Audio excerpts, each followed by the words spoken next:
Yun yung mga i-consider nyo. So gas consumption, bigat, ride height, yung lapad niya, tsaka sa plus side is meron kang extra power. So kung ako ang tatanungin nyo kung pwede ba tong ipang daily,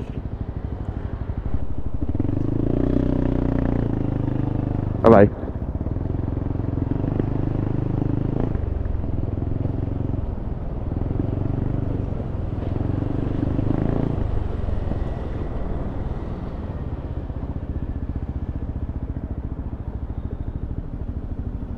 Alright, good morning. We are back on the road this morning. And ang pag-uusapan natin today is kung pwede mo bang i-daily ang Kymco Exciting S400. Marami kasi ako nakikita sa Facebook, sa page, sa group, yung mga tumitingin na S400 at nagtatanong kung ano ang consumption niya, kung madali ba siyang gamitin. So i-compare natin siya ngayon sa isa kong motor na Click 150. So ano nga ba ang difference niya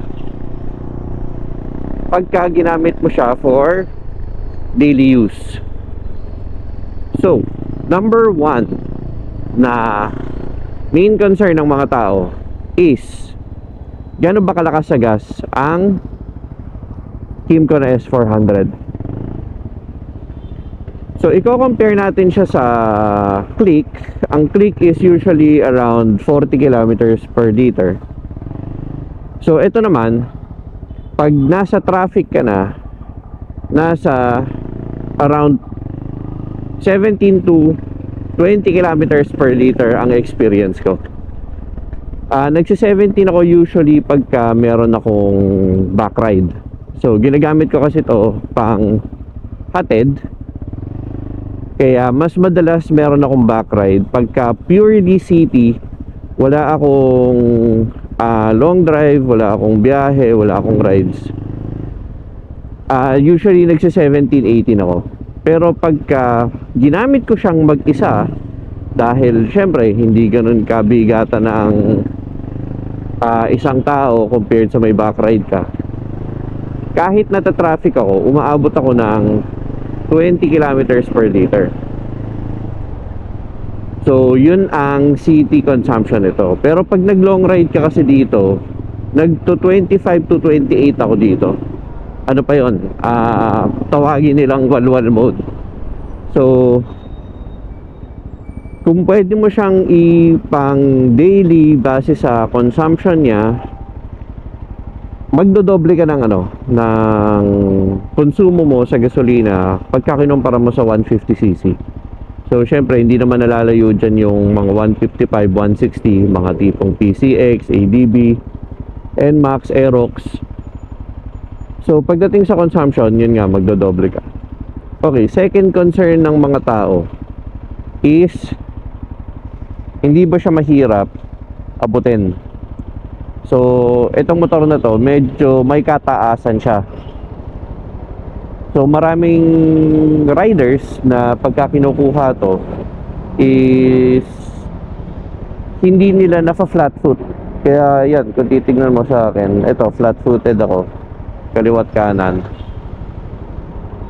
Pero nakaabante rin ako dahil malapad to, maluwag pa yung nasa likod ko. Pagka umatras ako ng konti, ito, pag sumagad ako, hindi ko palaging nafa-flat foot siya. So ang height ko is 5'10". So yung ride height ng Exciting para sa akin ay sakto lang, kaya ko tong i-flat foot. So kahit traffic, hindi ako nahihirapan dahil kaya ko naman siyang ilapag yung dalawang pa ako.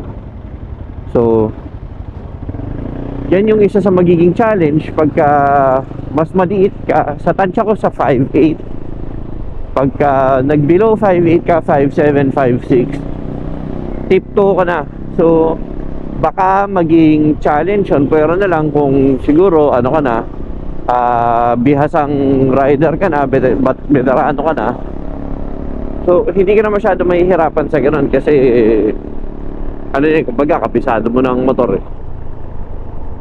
Pero kung nag-iisip ka kumuha ng exciting at medyo may kataasan siya, so baka isa sa maging challenge yun, lalo na stop and go traffic. So ibababa mo yung paa mo. At syempre nakakapagod yun pagka hindi mo palaging abot kasi palagi mong hinahanap yung balanse mo eh. Okay, so bukod sa taas niya, ano pa ba ang isa sa mga challenge pagdating sa ganon? Syempre ang bigat. Yung bigat ng exciting is about 200 kilos.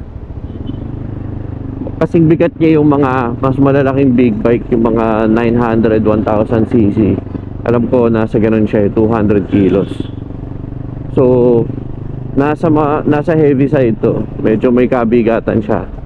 Kung i-compare mo siya sa scooter na pangkaraniwan, alam ko na sa mga 120 kilos ang ganon. So halos doble din ang bigat nito. Lalo na't meron ka pang back ride. So ang laki nung idadagdag na bigat na kailangan mong saluhin tuwing ikaw ay nasa traffic. Kaya kung may ano ba yun, may factor ba yun? Oo, para sa akin ramdam na ramdam ko yung bigat na yun pagka nagta-traffic ako. Nata-traffic pala ako, sorry. Pag nata-traffic ako, ramdam na ramdam ko yung bigat na yun. Kasi hindi ka gumagalaw eh. Yun ang pinakamabigat na ano eh, na parte ng motor eh. Pagka stationary ka na, aandar ka konti. So para sa akin, factor din yan. Okay, so ang last naman na difference ng exciting versus sa mga 150, 160 na scooter is yung power. So ito, dati para sa akin parang 400. Hindi mo naman kailangan sa city yan eh, di ba? Parang 150 okay ka na eh, 2,000. Totoo naman yun. Pero ma-appreciate mo yung extra power pagka kakailanganin mo na yung mga tipong overtake ka na, akunan, na-stuck ka. So yung power na yun, mas mabilis kang makakaarangkada, mas mabilis kang makakaabante. Pagka gusto mong sumingit, napakadali. So para sa akin, may factor din yun. Isa pa pala ang nakalimutan ko. Dahil nga maxi scoot to, mas mahaba siya kumpara sa mga NMAX. So dahil mas mahaba siya, pagka sumisingit ka na, kunwari traffic, gusto mo sumingit sa gitna ng dalawang sasakyan, mas challenging siya gawa ng mas mali, kumbaga kailangan mo ng extra space para lumiko eh. Tapos bukod doon, mas malapad din to syempre dahil nga maxi scoot siya.